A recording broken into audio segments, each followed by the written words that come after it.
दोस्तों, हमारी जमीन वो वाहिद प्लेनेट है जहाँ जिंदगी मौजूद है। हमारी जमीन और बाकी 8 प्लेनेट सूरज का चक्कर लगाते हैं और सूरज ने हमारे सोलर सिस्टम के 99.8% एरिया को कैप्चर किया है, जो हमारी मिल्की वे गैलेक्सी के गैलेक्टिक सेंटर के गिर्द चक्कर लगाता है, जिसके सेंटर में एक super massive black hole Sagittarius A star मौजूद है, जिसकी बहुत ज्यादा पावरफुल ग्रेविटी की वजह से मिल्की वे गैलेक्सी में मौजूद हर चीज इसके सेंटर के गिर्द घूमती है। कायनात में इस तरह कोई न कोई ऑब्जेक्ट अपने से किसी बड़े ऑब्जेक्ट को ऑर्बिट करता रहता है। यहाँ मैं आपको बता दूं कि स्टार्स जिनकी एनर्जी और ग्रेविटी की वजह से उनको ऑर्बिट करने वाले किसी न किसी प्लेनेट पर लाइफ वजूद में आती है, इसलिए स्टार्स कायनात के बहुत ही खास ऑब्जेक्ट्स हैं और इन ऑब्जेक्ट्स के मिलने से एक गैलेक्सी बनती है जिसमें अरबों स्टार्स और प्लैनेट्स मौजूद हैं। इनमें से ये स्टार्स अकेले नहीं घूमते, बल्कि बहुत से स्टार्स मिलकर एक ग्रुप बना लेते हैं जिन्हें स्टार क्लस्टर कहा जाता है। इन क्लस्टर्स में लाखों स्टार्स होते हैं जिनका एक दूसरे से फासला बहुत कम होता है।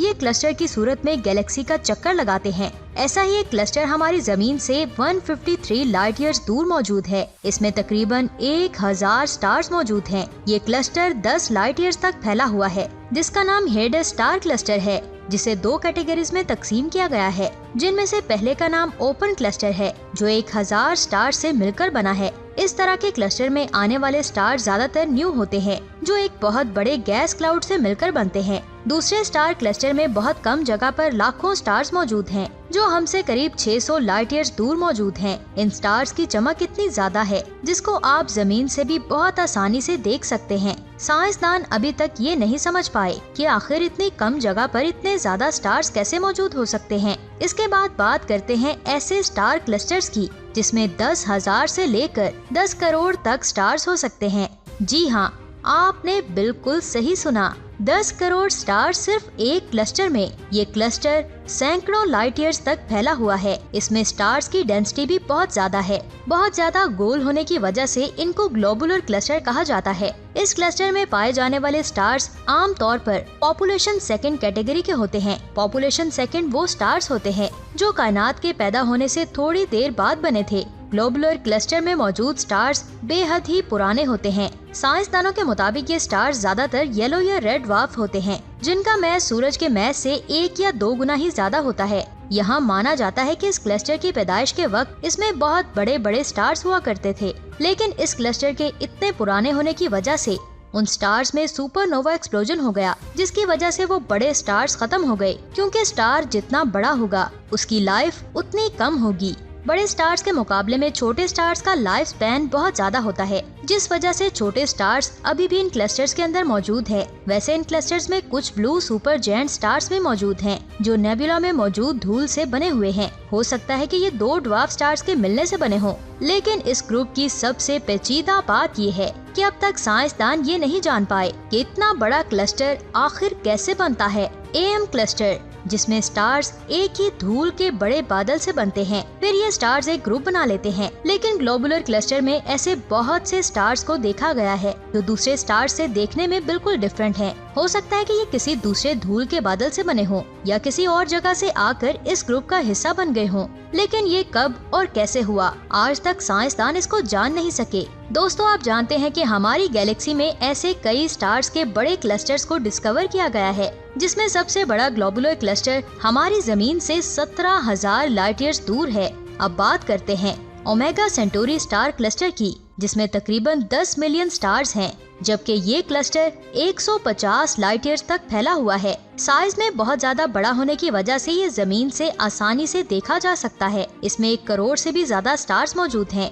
जो एक दूसरे से 0.1 लाइट ईयर्स दूर ही मौजूद हैं। यानी ये सूरज के सबसे करीबी स्टार्स के फासले से तकरीबन 40 गुना कम फासले पर मौजूद हैं। अगर आप इस स्टार क्लस्टर में स्पेसशिप के जरिए जाने की कोशिश करेंगे तो आपको इसके सेंटर की ब्राइटनेस को फेस करना पड़ेगा, तभी आप इस ग्रुप में दाखिल होंगे। दाखिल होने के बाद आपको हर तरफ स्टार्स ही स्टार्स नजर आएंगे। ये तमाम स्टार्स एक ही साइज और प्रॉपर्टीज के होने की वजह से इनको पहचानना भी बहुत मुश्किल है और इस क्लस्टर में मौजूद सब स्टार्स 12 अरब साल पुराने हैं। इन स्टार्स के आपस में बहुत ज्यादा करीब होने की वजह से यहाँ पर हैबिटेबल प्लैनेट्स का मिलना बहुत मुश्किल है। अगर कोई प्लैनेट मिल भी जाए तो उसके सरफेस पर लैंड करते वक्त आसमान पर मौजूद स्टार्स आपको उसकी सरफेस से चांद की तरह नजर आएंगी। ओमेगा सेंटोरी स्टार क्लस्टर को समझना सच में काफी मुश्किल है। साइंसदान इस बात की तस्दीक करते हैं कि ये क्लस्टर हमारी मिल्की वे गैलेक्सी का हिस्सा नहीं है।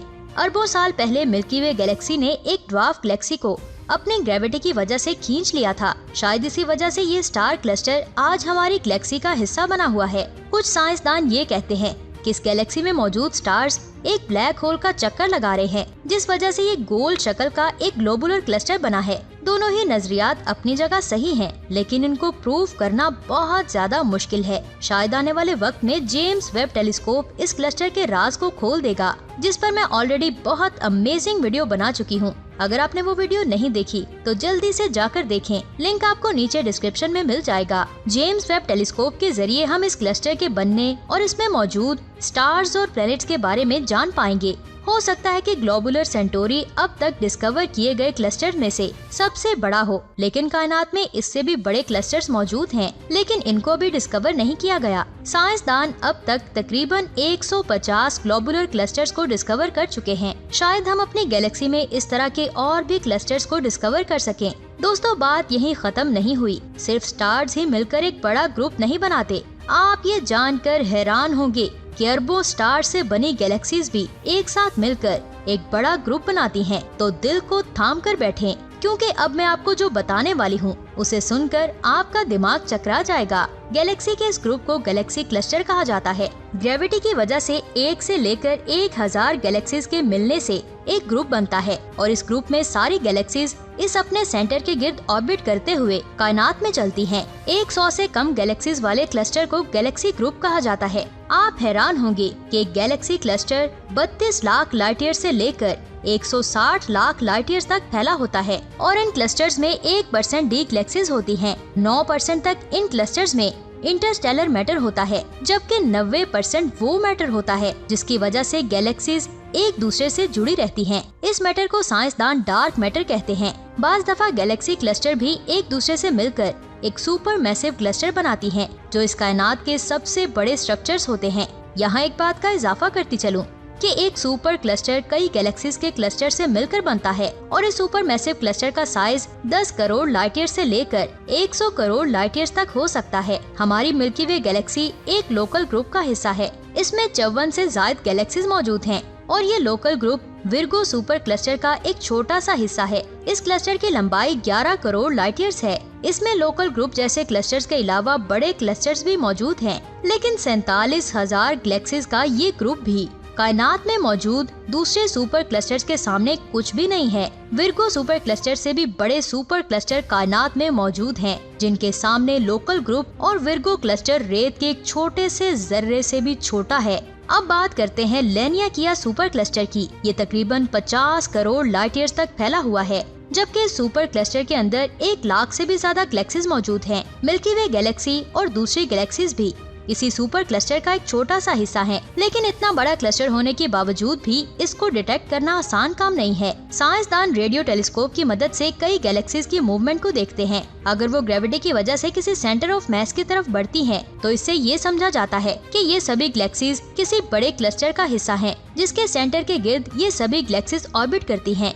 हम सिर्फ गैलेक्सीज की मदद से इनके होने का आइडिया लगा सकते हैं, लेकिन अभी तक साइंसदान ये बात नहीं जान पाए कि ये बड़े सुपर क्लस्टर्स कैसे बनते हैं। वैसे अब तक जिस बड़े सुपर क्लस्टर को डिस्कवर किया गया है उसका नाम है केइलम सुपर क्लस्टर। आप ये जानकर हैरान हो जाएंगे कि ये तकरीबन 91 करोड़ लाइट ईयर्स में फैला हुआ है, जिसमें 20 लाख खरब से ज्यादा स्टार्स मौजूद हो सकते हैं। ये हमारी जमीन से 140 करोड़ लाइट ईयर्स दूर है। साइलम सुपर क्लस्टर में 8300 गैलेक्सीज के छोटे ग्रुप्स हैं, जिसमें कम से कम 50,000 सुपर गैलेक्सीज हैं, जबकि 5 लाख ड्वार्फ गैलेक्सीज शामिल हैं। आप ये जानकर और भी हैरान होंगे कि ये ग्रुप इतना बड़ा है कि लेनियाकिया क्लस्टर, विर्गो क्लस्टर और दूसरे सुपर क्लस्टर्स भी इसमें समा जाएं, फिर भी इसमें जगह खाली बच जाएगी। अल्लाह अकबर। मेरे ख्याल में इस बात से आपका दिमाग टोटली चकरा गया होगा। वैसे एक अंदाजे के मुताबिक हमारी कायनात में इस तरह के 1 करोड़ सुपर क्लस्टर्स हो सकते हैं, जिनके जुड़ने की वजह से हमारी कायनात बनती है।